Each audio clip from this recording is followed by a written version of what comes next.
The air inside the Metropolitan Transit Hub terminal was thick with the frenetic energy of imminent escape, a blend of hurried footsteps, loudspeaker announcements, and the faint, exciting scent of jet fuel. Elias Thorne stood motionless amidst the chaos, the rolling suitcase's feet vibrating subtly as travelers streamed past. Just moments ago, he had been buzzing with the anticipation of 10 luxurious nights on the Lani Kai shore, a trip he had entirely financed with $25,000. But now, the blood hammered his ears, drowning out the joyful chatter of his grandchildren nearby. His son, Graham, shifted awkwardly, refusing to meet his eyes, the words he had just spoken hanging in the sterile, mocking air. "I forgot to buy your ticket. Just go home." Elias realized, with a chill that reached deep into his bones, that the omission wasn't a mistake. It was a meticulously planned execution of a family betrayal. He watched, paralyzed, as the departure board flashed, confirming the Oceanic Airways flight to the Coral Coast was ready for final boarding, and understood that his absence was not accidental, but intentional, calculated, and aimed directly at his heart. "You forgot." Elias's voice was barely a whisper against the terminal's roar. He dragged his suitcase forward, the wheels stuttering momentarily. But the check-in counter for Oceanic Airways offered a sliver of desperate hope. He needed to fix this. He had to be on that flight. They had been planning this grand family adventure for 3 months, discussing snorkeling trips and sunset dinners, generating enough excitement to fill the void left since his wife, Beatrice, passed away 3 years prior. I know. Graham finally glanced at him, the stress on his face stemming not from guilt, but from the rush of running late. There was just so much to coordinate, and work has been crazy. Elias struggled to stabilize his voice. "I gave you $25,000 for all of us, the whole family. And we're grateful, Dad, really." Graham rushed the words, checking his watch and gesturing toward the departure gates. "But the flight is almost ready for boarding." Elias reached the crisp, blue-uniformed agent. "Excuse me, I need to check what flights you have available to Lani Kai today. Reservation under Thorne, Elias Thorne." A flurry of professional typing, a pause, and then the agent's smile faltered slightly. "I'm not seeing any reservation under that name, sir." His chest constricted. "It has to be there. My family." He spun around, spotting Graham pacing near the security checkpoint entrance. The agent tried a broader search. "I do see a reservation for Graham Thorne, party of 4, departing at 4:15, but there's no Elias Thorne on that booking." Elias felt the terminal floor tilt beneath him. "That's impossible. Check again." "I've checked twice, sir. We are completely booked today. There's a major convention in Lani Kai." Graham seized his arm, pulling him away from the counter, his grip surprisingly sharp. "Dad, we need to talk. This isn't going to work." Elias shook him off, his hands trembling as he straightened his tipped-over luggage. "What do you mean it's not going to work? We can find another airline, another city, a connecting flight." "No," Graham stated, the word flat, final. "The vacation is happening today. Right now. My family is already through security. But I paid for everything. The luxury suite, the car rental, the activities for Iris and Leo." Elias's voice broke. "And we appreciate that.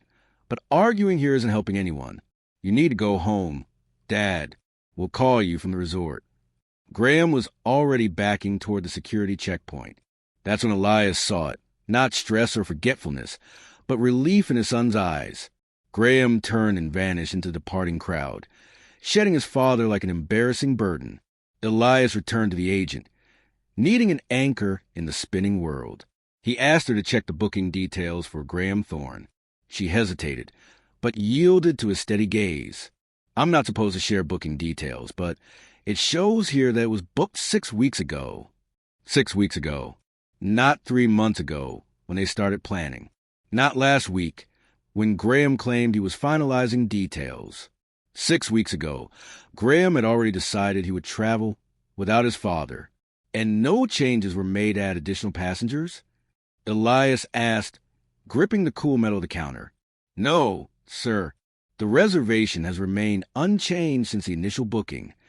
The full scale of the premeditation crashed down on him. Elias discovered the convention had booked up every other major airline. Southwest had a red-eye with 2 stops for $1,800, arriving Thursday afternoon. He reached for his wallet, then stopped. Graham was airborne now, probably texting Sylvie that the problem, Elias, had been contained.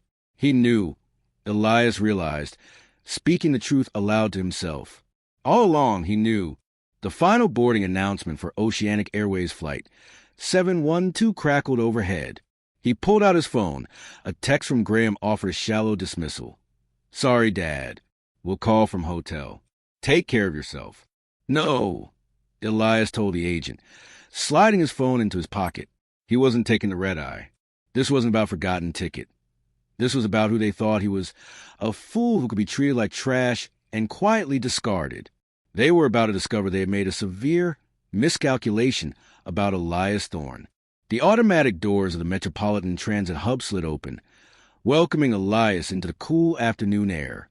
He welcomed the wait in the taxi line. It gave him time to let the pieces settle like sediment in disturbed water. "Where to?" the weary driver asked. "Hillsborough Heights District." Elias settled back, staring out at the Bay Area landscape. "Rough day?" the driver inquired, catching Elias's eye in the rearview mirror. "Getting rougher by the minute," Elias admitted, an uncharacteristic breach of privacy. "Ever have your family turn on you?" The driver laughed, devoid of humor. "Brother, family is the ones who know exactly where to stick the knife." The knife, Elias thought, sharp, precise, and aimed at something vital. He mentally reviewed the clues he had missed over the last few months. Graham's insistence on handling all the bookings, Sylvie suggesting a separate hotel because older folks sometimes prefer different activities. They had been systematically conditioning him to expect separation. You know the worst part? Elias confessed to the driver's reflection. "They thought I'd just take it. Roll over and play dead." "You planning to prove them wrong?" "I'm 68 years old. I worked 43 years as an engineer." Elias responded. "I didn't survive this long by letting people walk over me."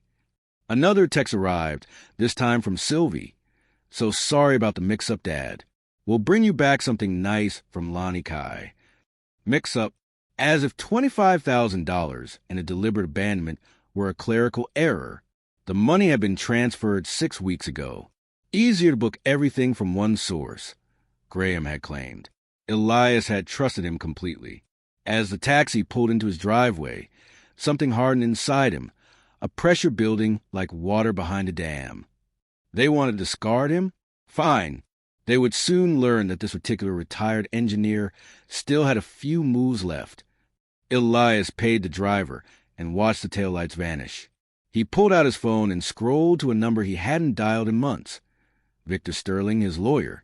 He changed out his travel clothes into a comfortable cardigan and cotton pants, the ones Graham mocked for making him look like an old professor. Tonight, the image fit. He had studying to do. His office was a sanctuary, meticulously organized. He pulled the vacation folder, tabbed the Coral Coast 2025 from the drawer. Inside were 23 documents, each representing a broken piece of his trust. He found the hotel confirmation, the Azure Palms Resort Ocean View Suites, 7 guests, 10 nights. Elias counted the names: Graham, Sylvie, Serafina, Marcus, Iris, Leo, and Beatrice Thorne. They had put his deceased wife's name on the reservation instead of his. The money he paid for didn't even include him. Elias reached for the phone. Not his cell, but the old landline Beatrice had insisted they keep. He dialed directory assistance for the Azure Palms Resort reservations. "This is Co. How may I help you?" The voice held the practiced Hawaiian warmth. "I need to cancel a reservation under the name Thorne," Elias said. Co. confirmed the reservation for 7 guests. "Checking in tomorrow." "I'm completely sure," Elias confirmed when asked if he wanted to cancel. Cole warned him about the substantial penalty. "For $1,000. "That's acceptable," Elias replied, the fee feeling like less than what I'd spent on gas money for a year. The cancellation was processed. "Actually, yes," Elias added. "When someone arrives tomorrow expecting that reservation, what will you tell them?" I would inform them that the reservation was canceled by the primary booking party at 6:47 p.m. Pacific Time. Cole replied, "Perfect." Graham would know exactly when Elias took action, and more importantly, that it was deliberate. Elias looked at the framed photo of last Christmas, all of them smiling at the generous old fool. Well, the generous part was definitively over. The next morning, Elias woke up feeling deeply rested, the first true peace he'd felt since the vacation planning began. He made his coffee, filling the house with the same familiar aroma that had greeted him and Beatrice for 43 years. He finally picked up his cell phone. 56 missed calls, all from the same Lanikai number. The call log showed continuous attempts, starting around 11:47 p.m. Lanikai time, shortly after they would have arrived at the beautiful resort, excited for their check-in, only to find they had no rooms. The texts were even more frantic. "Dad, call me back urgent. Hotel says you canceled everything. Kids are crying. We have nowhere to go. Call me back." Elias settled into his favorite armchair and played the most recent voicemail. "Dad, I don't know what you think you're accomplishing, but you need to fix this right now." Graham's voice was ragged with exhaustion. "We spent the night in the hotel lobby. Serafina hasn't stopped crying. This is cruel and unnecessary and completely unlike you. Call me back and fix this mess." Cruel and unnecessary, Elias mused, finding the coffee tasted perfect. He remembered Graham's order to just go home when he was stranded at the airport. He pressed the call button. Graham answered before the first ring finished. "Dad, finally, what the heck is going on? The hotel says you canceled our entire reservation." Graham shouted. In the background, Elias could hear Sylvie describing a complete disaster. "Well, hello, Graham," Elias replied calmly. "How's your vacation going? Don't play games with me. We have nowhere to stay. Do you understand what you've done?" Elias reached for a notepad. Documentation was necessary. "Actually, I understand perfectly. Tell me, when you planned to leave me at the airport yesterday, where exactly did you expect me to spend my vacation?" A strained pause followed. "Dad, that was completely different. This is about innocent kids who were there. Innocent kids involved when you deliberately excluded me after taking my $25,000? That's not the same thing." Elias pressed. He noted the time on the pad. "Help me understand the difference, son. The difference is we're stuck in a foreign place with no money and kids who don't understand why their vacation got ruined." Graham yelled, "Interesting. Yesterday, you told me to just go home when I was stuck in a foreign airport. What changed?" Sylvie's voice cut in from the background. "Tell him about the credit cards." Elias made a note. "Credit cards. We can't afford another hotel. Everything's booked solid anyway because of some convention. We put the entire trip on credit, expecting to pay it off with." "You mean expecting to pay it off with my money while I sat home like a discarded piece of furniture?" Elias finished. "Stop being dramatic. This isn't about you anymore. It's about Serafina and the kids, and it became about me the moment you took my money and excluded me from my own grandchildren's vacation," Elias countered. Graham's tone shifted, hardening dangerously. "Fine. You want to play hardball? When I get back to California, you're going to regret this." Elias wrote the threat down verbatim. "Are you threatening me, Graham?" "I'm promising you that actions have consequences. Oh, man. You are absolutely right about consequences. For instance, the consequence of betraying someone's trust is that they stop trusting you." Elias said, "This is ridiculous. You're punishing children because you got your feelings hurt. I'm teaching adults that stealing $25,000 and abandoning family members has repercussions. We didn't steal anything. You gave us that money for a family vacation, which by definition includes family." Graham insisted. "Can you call the hotel and—" "No," Elias interrupted. "What do you mean, no?" "I mean the word no, Graham. It's what you should have heard yesterday when you suggested I just go home and miss my own grandchildren's vacation." Elias hung up. On his notepad, the words glared in black ink. Threats, insults, financial admissions, zero accountability. Elias stared at the empty reading chair by the window, remembering Beatrice's wisdom. Sometimes kindness gets mistaken for weakness. Don't let people confuse the two, Lee. He realized he had allowed his kindness to be interpreted as exploitable weakness his entire life. He went to his filing cabinet, opened the drawer labeled Financial Family Support, and reviewed 2 decades of generosity: mortgage payments, college tuition, medical bills. Last year alone, $47,000 had gone to supporting Graham's family. He retrieved Victor Sterling's business card. Victor had handled Beatrice's affairs, bringing professional precision to difficult times. Elias called and set an urgent consultation.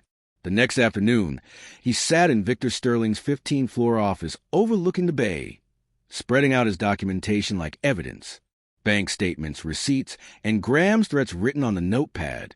"Lee, this sounds like attempted financial coercion," Victor stated, reviewing the documents. "In California, that's grounds for disinheritance with legal protection against challenges." "I want him completely excluded," Elias confirmed. "Everything I built goes to organizations that will actually use it for good." They spent the hour establishing charitable beneficiaries. The bulk of his wealth would fund the Hillsborough Children's Education Foundation, provide engineering scholarships at UC Berkeley, and support local senior services. "The documentation you provided shows a clear pattern of financial exploitation," Victor noted. "Combined with the threatening language, we have solid ground for disinheritance." "How long will this take?"